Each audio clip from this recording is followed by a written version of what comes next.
News India देख रहे हैं आप। मैं हूं आपके साथ पूजा अग्रवाल। बुलेटिन में आप सभी का स्वागत है। कुरुक्षेत्र में वीर बाल दिवस कार्यक्रम का आयोजन। कार्यक्रम में सीएम नायब सिंह सैनी ने की शिरकत। सीएम सैनी ने किया प्रदर्शनी का अवलोकन। छोटे साहिबजादों के प्रेरणा ले युवा पीढ़ी। और हरियाणा के कुरुक्षेत्र विश्वविद्यालय के सभागार में राज्य स्तरीय वीर बाल दिवस कार्यक्रम का आयोजन किया गया। ये कार्यक्रम छोटे साहिबजादों बाबा जोरावर सिंह और बाबा फतेह सिंह के शहादत को समर्पित रहा। और इस कार्यक्रम में हरियाणा के मुख्यमंत्री नायब सिंह सैनी ने मुख्य रूप से शिकायत की। इस मौके पर उन्होंने राज्य स्तरीय प्रदर्शनी का अवलोकन किया। मुख्यमंत्री नायब सिंह सैनी ने वीर बाल दिवस पर नमन किया और साहिबजादों की शहादत से प्रेरणा लेने की अपील की।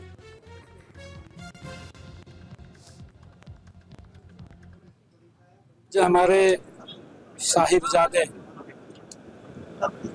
बाबा फतेह सिंह बाबा जोरावर सिंह आज उन्हों की शहादत नूं लेके वीर बाल दिवस देश के यशस्वी प्रधानमंत्री आदरणीय नरेंद्र मोदी जी ने जो मनाउण का मौका हमें दिता है।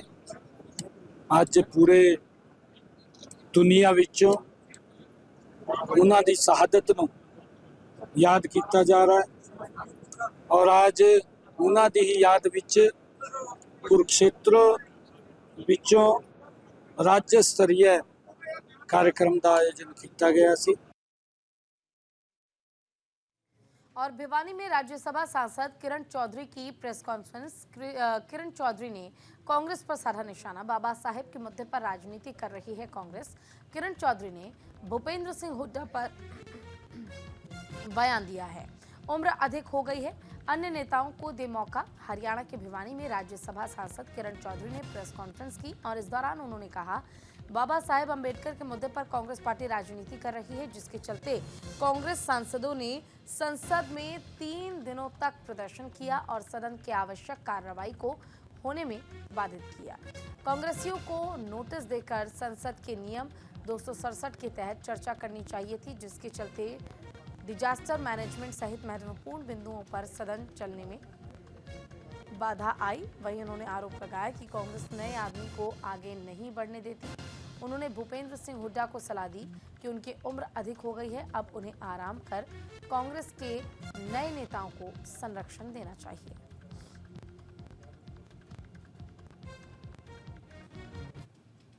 देख लो ना, हार होगी, सब कुछ हो गया, हार का ठीकरा बार बार ईवीएम पे फूटता है। कमेटी बना दी, ये नहीं देखते कि अंदर फूट क्या थी, अंदर कैसे अंदर खाते, किसने किसको मारा, कैसे टिकटें बंटवारा करी, किसने क्या करा, ये सारा कुछ तो आप करते नहीं है। जो असलियत है उसके ऊपर तो नजर आप डालते नहीं है। सच्चाई ये है, खाली आप खाना पूर्ति करने के लिए कमेटी बना देते हो और वो कमेटी बताती है कि ये नहीं, वहां पे ईवीएम के इतने नंबर नहीं आए। ईवीएम ये क्या, सुप्रीम कोर्ट ने बार बार कह दिया है कि ये सारा कुछ जो है पूरी तरह से ईवीएम पूरी तरह से सुरक्षित है। वहीं हिंदू मंदिरों को लेकर वीएचपी के संयुक्त महासचिव डॉक्टर सुरेंद्र जैन ने बड़ा बयान दिया। उन्होंने कहा कि पूरी दुनिया जानती है कि मुस्लिम आक्रमणकारियों ने हिंदू मंदिरों को ध्वस्त कर वहां मस्जिदें बनवाई। वहीं 1984 में भारत के संतों ने मुसलमानों को प्रस्ताव दिया कि मथुरा, काशी और अयोध्या वापस दे दो, हम अपने हजारों मंदिरों को भूल जाएंगे। आज के हालात मुस्लिम नेतृत्व और धर्मनिरपेक्ष राजनेताओं ने पैदा किए हैं। हमने अयोध्या तो ले ली है, वो 3 स्थान हमें वापस करें। अगर कोई भी मामला कोर्ट में चल रहा हो तो कोर्ट को उन पर निर्णय लेना चाहिए। पूरी दुनिया जानती है कि भारत में लाखों मंदिरों को मुस्लिम आक्रमणकारियों ने तोड़ा और उन पर मस्जिद बनाई। 1984 में भारत के संतों ने एक बहुत बढ़िया ऑफर मुस्लिम समाज को दिया था, आप हमें केवल 3 दे दीजिए, अयोध्या, मथुरा, काशी, हम लाखों को भूल जाएंगे। आज की अगर परिस्थिति बनी है तो उसके लिए ये मुस्लिम नेतृत्व और इनको भड़काने वाले सेकुलर पॉलिटिशियन ही जिम्मेदार हैं। अयोध्या हमने लिया है, कोर्ट से लड़कर लिया है। यदि मुसलमान उस समय आगे बढ़ते और तीनों स्थान हमारे हवाले कर देते तो ये विषय ही नहीं आता। और हरियाणा के खेल मंत्री का बड़ा बयान, कांग्रेस पर खेल मंत्री गौरव गौतम का हमला, कांग्रेस को संविधान विरोधी बताया। कांग्रेस का इतिहास संविधान विरोधी रहा है। कांग्रेस बाबा साहेब के विचारों के खिलाफ रही है। पलवल में हरियाणा के खेल राज्य मंत्री गौरव गौतम ने कांग्रेस पर तीखा हमला करते हुए इसे संविधान विरोधी पार्टी करार दिया। उन्होंने कांग्रेस पर बाबा साहब भीमराव अंबेडकर के अपमान का आरोप लगाते हुए कहा, पार्टी ना तो संविधान के पक्ष में और ना ही अंबेडकर के विचारों का सम्मान करती है। गौरव गौतम ने कहा कि कांग्रेस का इतिहास संविधान विरोधी गतिविधियों से भरा हुआ है। राजीव गांधी ने भी संविधान बदलने की बात कही थी। कांग्रेस हमेशा से यही संविधान और बाबा साहेब अंबेडकर के विचारों के खिलाफ रही है। ढंग से विपक्ष की भूमिका भी निभाने की स्थिति में नहीं है और मुझे लगता है कि बाबा साहब का अपमान जितना कांग्रेस ने किया है, चुनाव को हराने से लेकर, ये इतिहास गवाह है। उनके नेताओं के बयान है राजीव गांधी के कि संविधान बदलना पड़ेगा तो बदलेंगे। ये कांग्रेस न संविधान के पक्ष में है न बाबा साहब के पक्ष में है। ये हमेशा बाबा साहब की और संविधान विरोधी रही है। उनका आपसी का है, पार्टी किस तरीके से चल रही है, लेकिन हरियाणा की जनता जनार्दन ने सोच लिया था जब ये चुनाव से पहले ही इतना लड़ रहे थे और अब भी लड़ाई इनकी लड़ रही है, तो मुझे लगता है कांग्रेस अब विपक्ष की भूमिका में भी नहीं रहेगी। आपस के झगड़े इतने बढ़ जाएंगे कि पार्टी टूट जाएगी। वहीं पंजाब के जालंधर में कांग्रेस के प्रेस कॉन्फ्रेंस, कांग्रेस विधायक प्रगट सिंह राजेंद्र बेरी ने प्रेस कॉन्फ्रेंस की है। रिटर्निंग ऑफिसर पर लगाया धांधली का आरोप। जी हां, नगर निगम चुनाव को लेकर आप पर लगाया आरोप। नगर निगम चुनाव में आपने जमकर गुंडागर्दी की है। कोर्ट जाने की तैयारी में कांग्रेस पंजाब के जालंधर में नगर निगम चुनाव में जारी नतीजों के बाद कांग्रेस भागे हुए पार्षदों को लेकर एक्शन मोड में नजर आ रही है। कांग्रेस नेताओं ने चुनाव में नियुक्त किए गए रिटर्निंग ऑफिसर पर जमकर धांधली करवाने के आरोप लगाए और प्रेस कॉन्फ्रेंस करते हुए कांग्रेस के जिला प्रधान राजेंद्र बेरी, कांग्रेस के विधायक प्रगट सिंह और विधायक बाबा हेनरी ने कहा कि कांग्रेस उम्मीदवारों और पार्षदों को डराया धमकाया गया। विधायक प्रगट सिंह ने कहा, आपने जमकर गुंडागर्दी की, जमकर धांधलेबाजी की।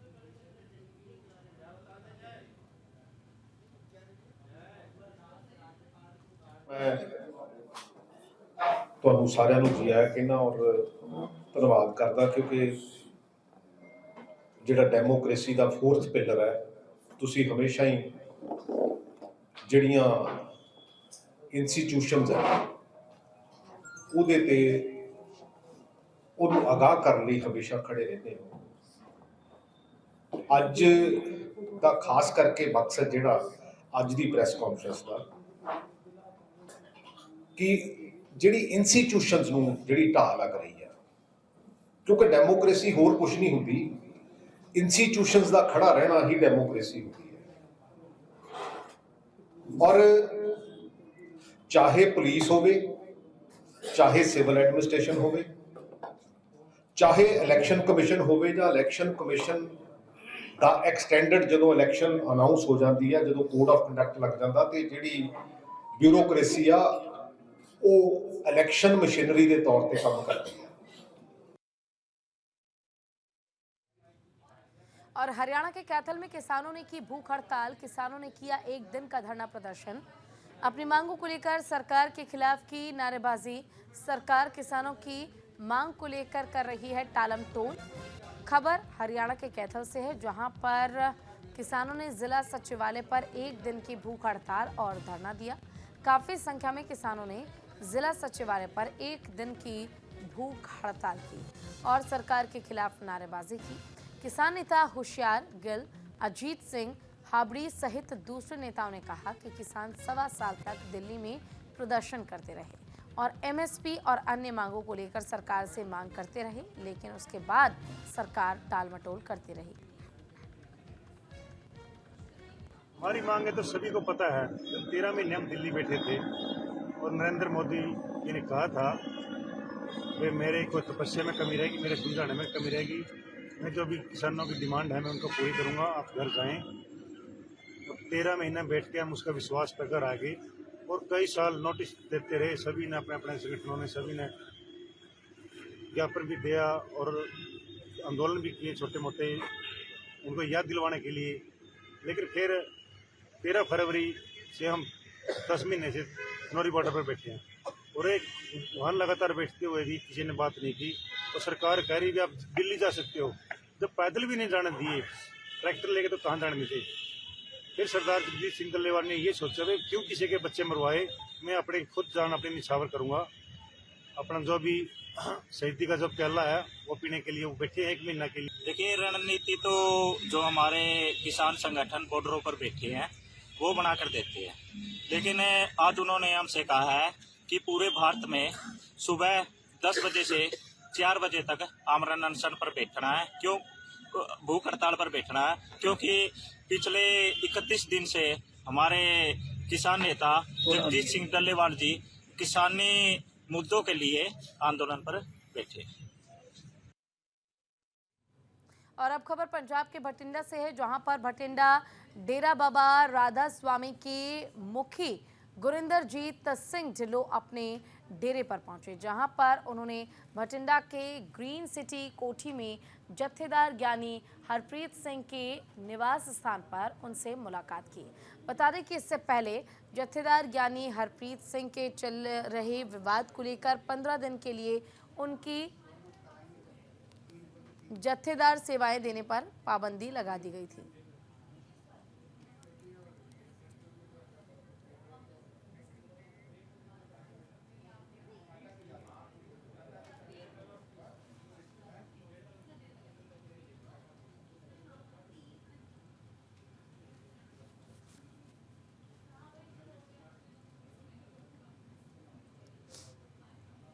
और हरियाणा के यमुनानगर में ताबड़तोड़ फायरिंग हुई। जिम से बाहर निकलते युवक पर हमला कर दिया गया। 2 की इसमें मौत हो गई और एक की हालत बहुत ज़्यादा गंभीर है।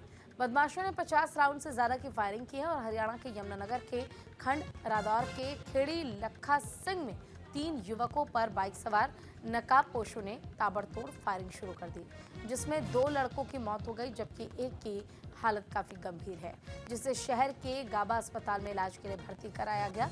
बताया जा रहा है कि नकाबपोश करीब 5 लोग थे जो कि 2 बाइकों पर सवार थे और नकाबपोशों ने उस दौरान तीनों युवकों पर फायरिंग शुरू कर दी। जब तीनों युवक खेड़ी लखा सिंह में बनी पावर जिम से बाहर निकलकर कार में बैठकर जाने लगे थे, इसी दौरान नकाबपोशों ने अंधाधुंध फायरिंग शुरू कर दी।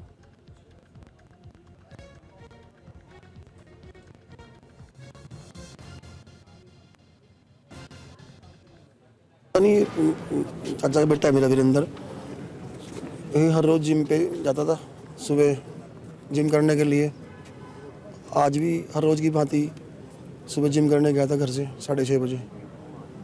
हमारे पास तो फ़ोन आया था 8:30 बजे करीब उनके फ्रेंड का, मेरे गांव से और लड़के भी जाते हैं, कि भी ऐसे करके वीरेंद्र को गोली मार दी बदमाशों ने।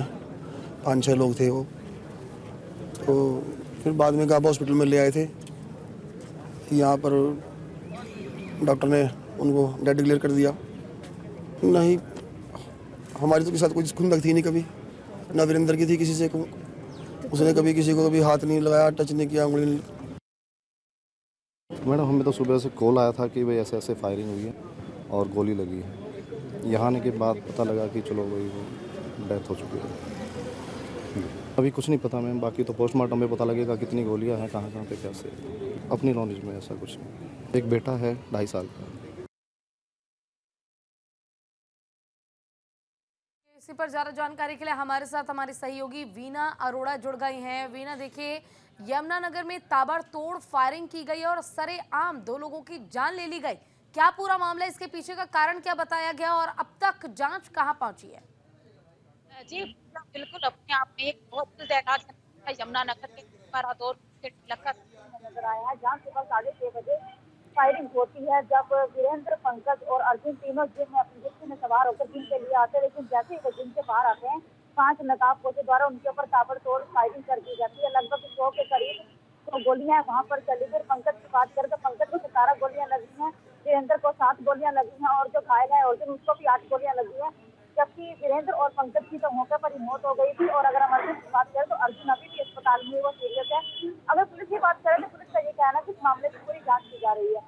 वजह जो है ये बताया जा रहा है। अगर हम बात करें तो खबर ये सामने आ रही है कि शराब की ठेकेदारी को लेकर कोई इनका आपसी झगड़ा चल रहा था। ये झगड़ा पहले भी हुआ था, लेकिन झगड़ा इस हद तक बढ़ जाएगा इसके बारे में कोई जानकारी सामने नहीं आई थी। लेकिन अगर बात करें कि जिस तरह से 6:30 बजे फायरिंग की गई उसे 50 मीटर की दूरी पर पुलिस चौकी है, क्योंकि जिस वक्त 100 के करीब राउंड फायर किए गए तो पुलिस कर्मचारी उठकर वहां से बाहर नहीं आए।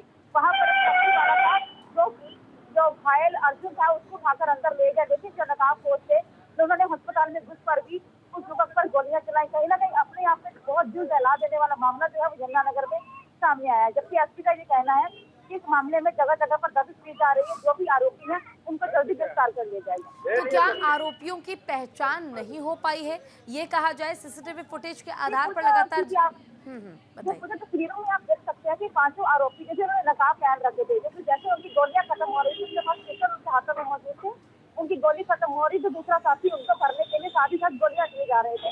लेकिन उन नकाबपोशों ने अपने ऊपर लोही लपेट रखी थी और वो नकाबपोश थे।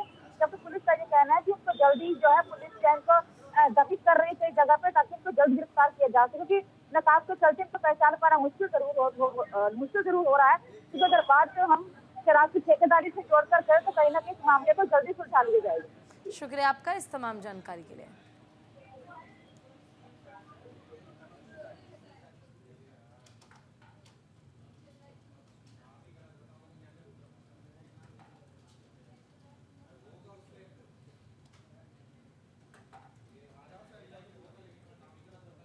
पंजाब के जालंधर में सीपी स्वप्न शर्मा की टीम को आज बड़ी सफलता मिली।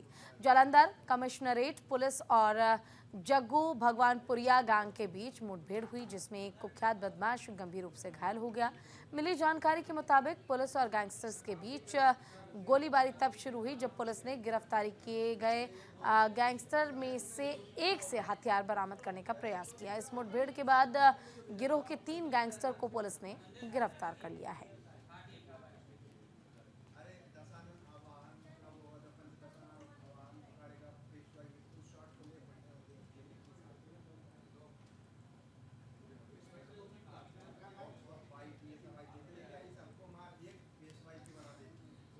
और अब खबर पंजाब के फाजिलका से है, जहां पर रेलवे स्टेशन पर पहुंची एक मालगाड़ी का डिब्बा पटरी से नीचे उतर गया।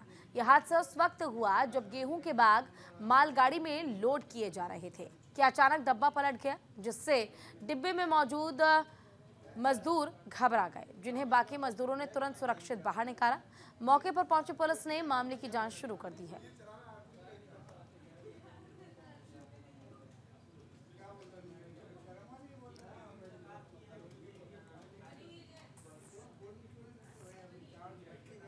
जा रहा था अंदर तो बक्सा उल्ट गया था, पता नहीं अचानक ही पहली बार उल्टा आई, पर समझ नहीं आई, ढूंढने हो गया बहुत, तो रिश्ता नहीं था कोई भी। ਜਦੋਂ ਪਲੇਸਮੈਂਟ ਦਿੰਦਾ ਪਿਆ ਸੀ ਬਕਸਾ ਆੜਾ ਸੀ ਪਲੇਟੀ ਨਾਲ, ਉਦੋਂ ਪਤਾ ਨਹੀਂ ਦਿੱਕਤ ਹੁਣ ਪਲੇਸ ਅੜਿਆ ਸੀ ਬਕਸਾ ਪਲੇਟੀ ਨੂੰ ਰੇਲ ਲਾਈਨ ਜਿੱਥੇ ਪਲੇਸਮੈਂਟ ਕਰਦੇ ਵੇ ਤੇ ਉਹਨੇ ਧਿਆਨ ਨਹੀਂ ਦਿੱਤਾ। ਫਿਰ ਉਹਨਾਂ ਪਲੇਸਮੈਂਟ ਦੇ ਕੇ ਚਲੋ ਜੀ, ਲੇਬਰ ਦੀ ਕੋਈ ਕਾਤ ਨਹੀਂ ਕਿ ਹੋ ਜਾਵੇ ਨੁਕਸਾਨ ਤਾਂ ਲੇਬਰ ਦਾ ਕੌਣ ਹੈ। ਇਹ ਵੀ ਆ ਬਕਸਾ ਪਲਟ ਗਿਆ, ਵਿੱਚ ਮਾਲ ਪਾਉਂਦੇ ਪਏ ਸੀ ਬੰਦੇ, ਇਹਦਾ ਯਕਦਮ ਪਤਾ ਹੀ ਨਹੀਂ ਲੱਗਾ, और बंदे मार सकते हैं, ये समझ। भिवानी में कड़ाके की ठंड की शुरुआत हो गई है। सुबह सड़कों पर घना कोहरा नजर आया। विजिबिलिटी महज 20 मीटर रहने से ही सड़कों पर वाहन रेंगते हुए दिखाई दिए। न्यूनतम तापमान 9 डिग्री सेल्सियस पर पहुंच गया है और इस धुंध का फायदा किसानों को मिलेगा। और कृषि में धुंध का एक मुख्य लाभ पानी की महत्वपूर्ण बचत है। बूंदों का बारीक फैलाव बर्बादी को कम करता है, जिससे जल संसाधनों का अधिक कुशल उपयोग संभव होता है। वहीं ठंड के साथ ही आबो हवा भी खराब हो गई है। सुबह AQI लेवल 336 दर्ज की गई।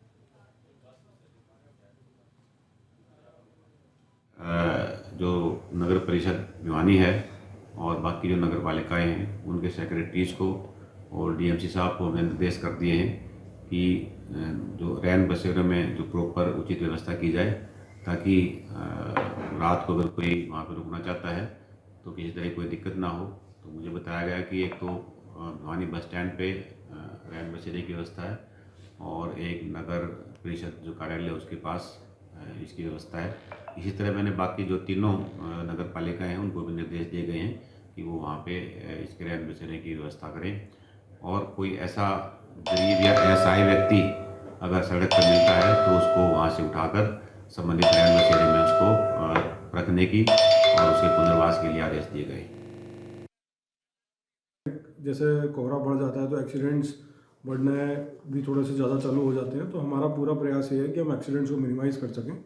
तो उसके लिए हम काफ़ी सारे स्टेप्स ले रहे हैं, जैसे कि हम ये इंश्योर कर रहे हैं कि जितने भी हमारे ट्रैक्टर ट्रॉली जो चलते हैं, भले वो ट्रांसपोर्टेशन से संबंधित हो, माइनिंग से संबंधित हो, तो हम उन पे इंश्योर कर रहे हैं कि वो लोग ट्रैफिक रिफ्लेक्टर टेप्स अपनी गाड़ी के ऊपर लगाएं, जिसमें हमारी पुलिस भी कुछ लगा रही है और कुछ जितनी हमारी एजेंसीज़ हैं ट्रांसपोर्ट के जो एसोसिएशन हैं उनसे बातचीत करके हम उनको बोल रहे हैं कि वो रिफ्लेक्टर टेप लगाएं। दूसरा, इसमें लेन ड्राइविंग पे हमारा काफ़ी ज़्यादा जोर है।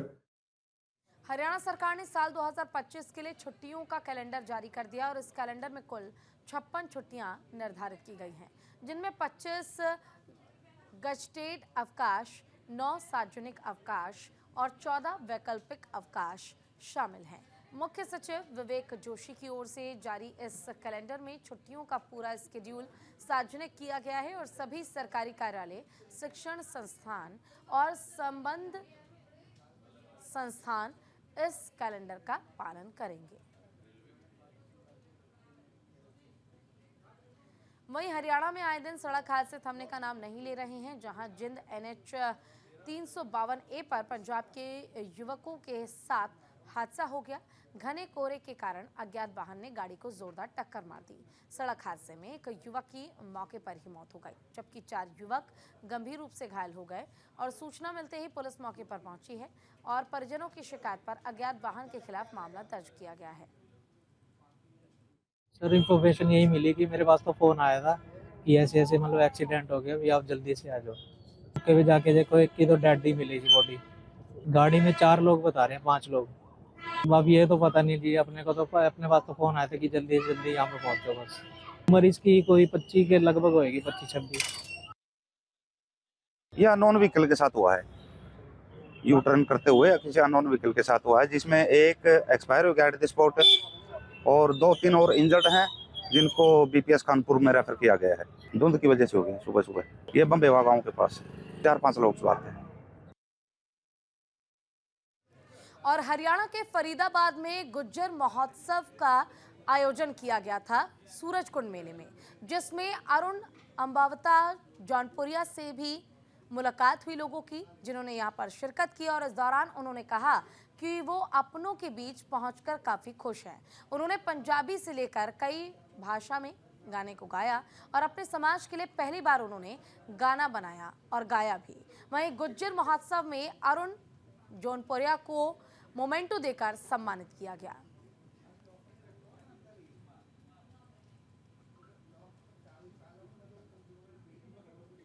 गुजरों में आगे गुजरों को बहुत खुशी की बात है, मतलब अंदर से एक अजीब ही खुशी होती है। अपने लोगों में मतलब गुजरों में आगे गुजरों को शो करने का मौका मिल रहा है। ये अभी कुछ सालों से स्टार्ट हुआ है गुजर महोत्सव, बाकी हालांकि बहुत पहले कर देना चाहिए था, और जो रिस्पांस यहाँ मिल रहा है, लोग आ रहे हैं, इकट्ठा हो रहे हैं, बड़ी खुशी होती है अंदर से। और अपना गाना अपने लोगों के बीच में मतलब अलग ही प्राउड फील होता है। चलिए, इस बुलेटिन में इतना ही। नमस्कार।